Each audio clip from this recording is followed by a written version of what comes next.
Bonjour et bienvenue dans les manips d'Alain. Aujourd'hui, nous allons voir comment relier les deux points d'un relais qui n'est pas chaîné et éventuellement leurs avantages et désavantages s'il y a lieu. À tout de suite.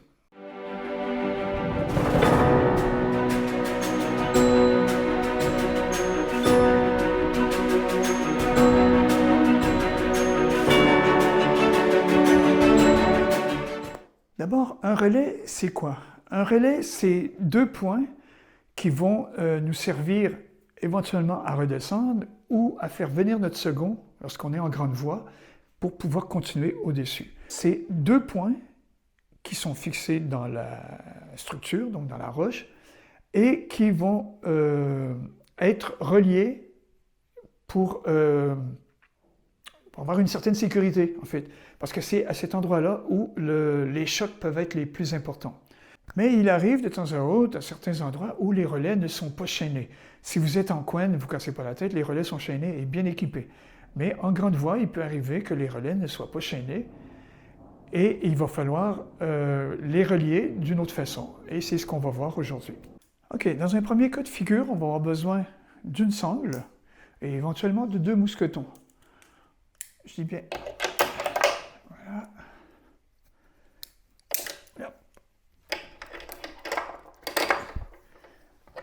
On place un côté de la sangle, l'autre côté de la sangle, on ferme, et évidemment, ici on va venir se faire un nœud, idéalement dans un angle dans lequel ça va tirer.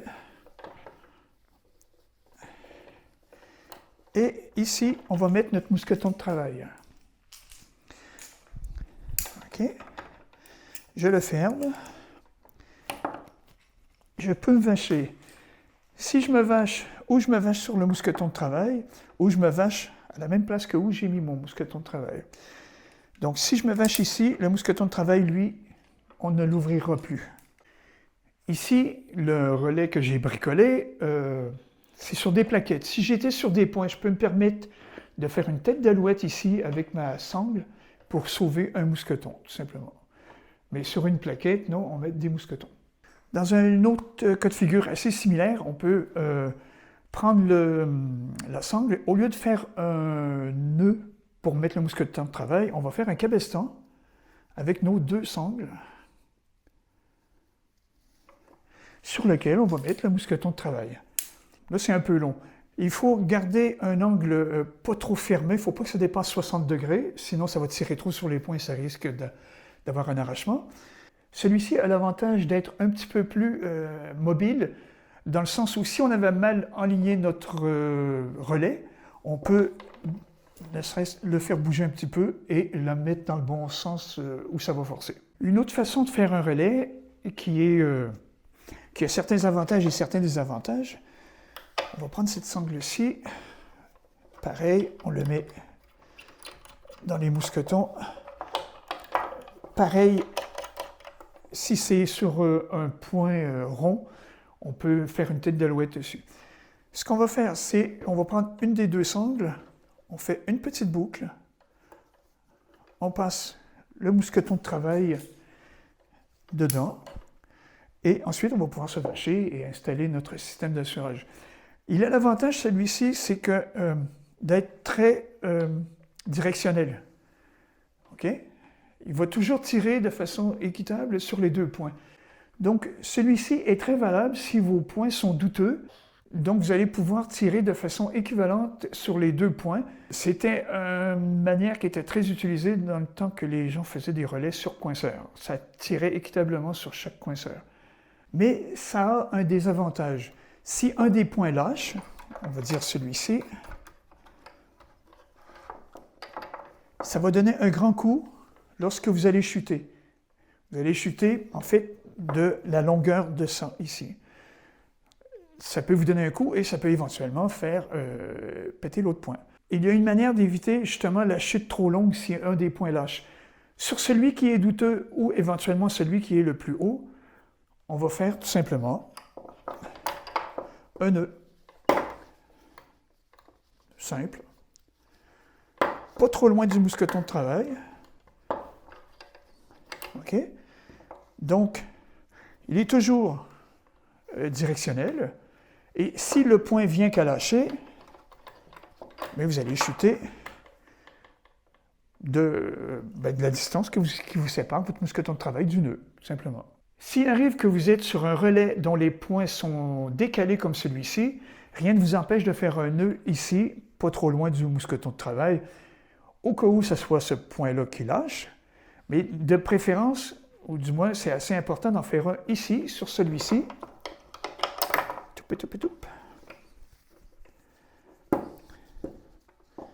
De cette façon, au cas où le point lâche, vous allez chuter simplement de cette longueur-là. Okay? Ça va moins tirer sur l'autre point. Et quoi qu'il en soit, dans tous les relais que vous allez chaîner, n'oubliez pas de toujours avoir un angle inférieur à 60 degrés pour éviter trop de tirage sur les points qui feraient un arrachement. Une autre façon de relier un relais qui n'est pas chaîné, on peut le faire avec une Dynaloupe. Okay? Celle-ci fait 120. J'ai déjà préparé un nœud dans le milieu. Donc, je mets un bout ici, l'autre bout ici.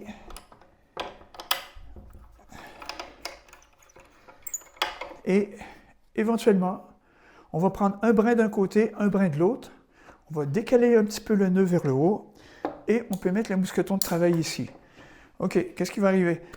En fait, c'est un minimum directionnel. Minimum, hein, pas beaucoup. Et si un des points lâche, je suis quand même au bout du... Je n'aurai pas de grosse chute, je suis au bout de la longueur possible de chuter. Donc, voilà, c'est très valable. Bon, il faut avoir la Dynaloupe avec nous. Éventuellement, on pourrait mettre le mousqueton de travail dans le nœud. OK?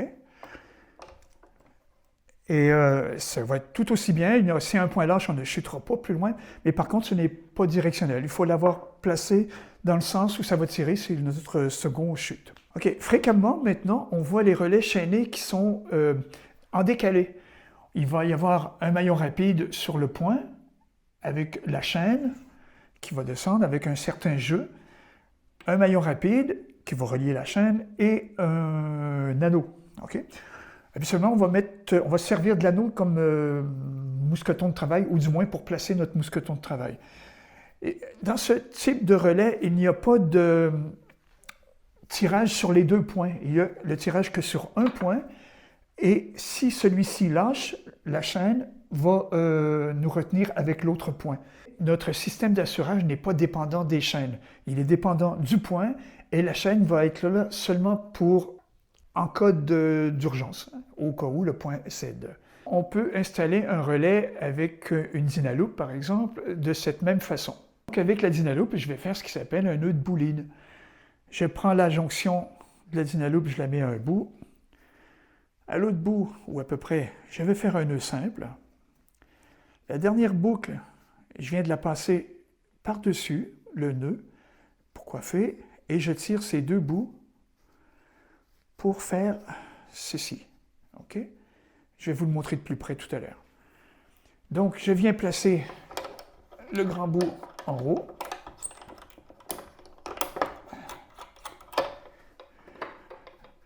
Le nœud ici, je le place là. Je peux éventuellement l'allonger si je veux. OK? C'est relativement simple. C'est à moi de voir. Et ça dépend toujours de la situation. Ici, donc, je vais mettre mon mousqueton de travail sur lequel je vais pouvoir me vacher, mettre le système d'assurage et tout ce qui va avec. Et ainsi, mon relais, en fait, tout l'effort va être sur le point du bas.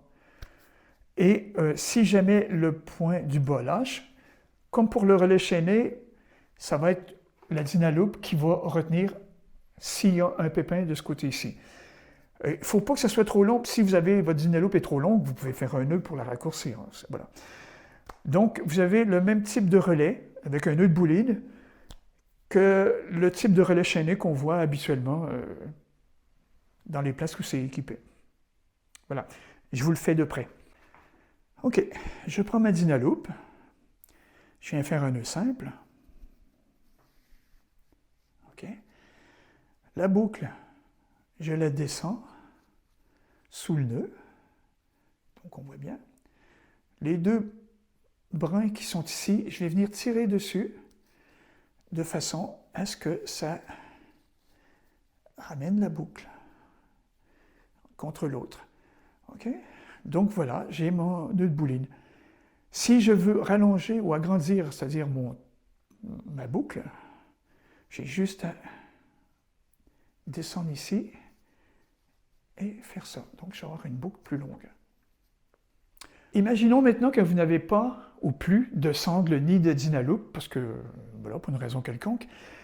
Donc vous êtes en grande voie, vous êtes peut-être en corde à double ou peut-être en corde à simple, ça c'est vous qui avez choisi.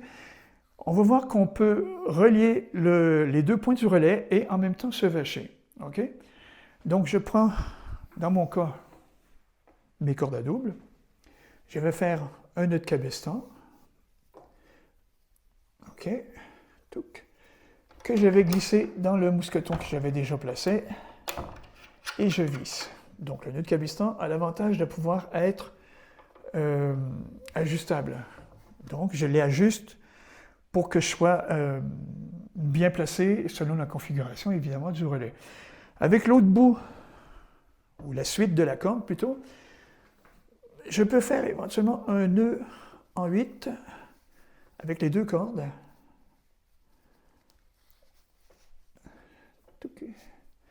Et venir le placer dans le mousqueton.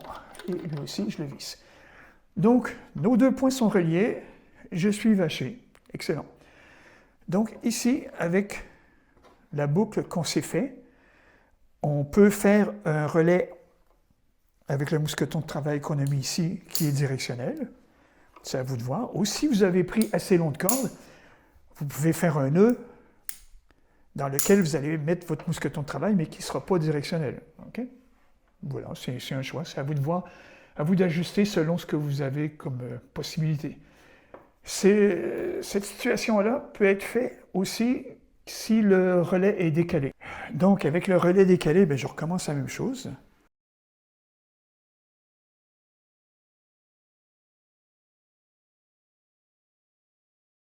Et c'est pareil. Et ensuite, maintenant, je peux le mettre plus ou moins long selon ce que j'ai envie de faire comme type de relais, comme ça, ou éventuellement avec le nœud.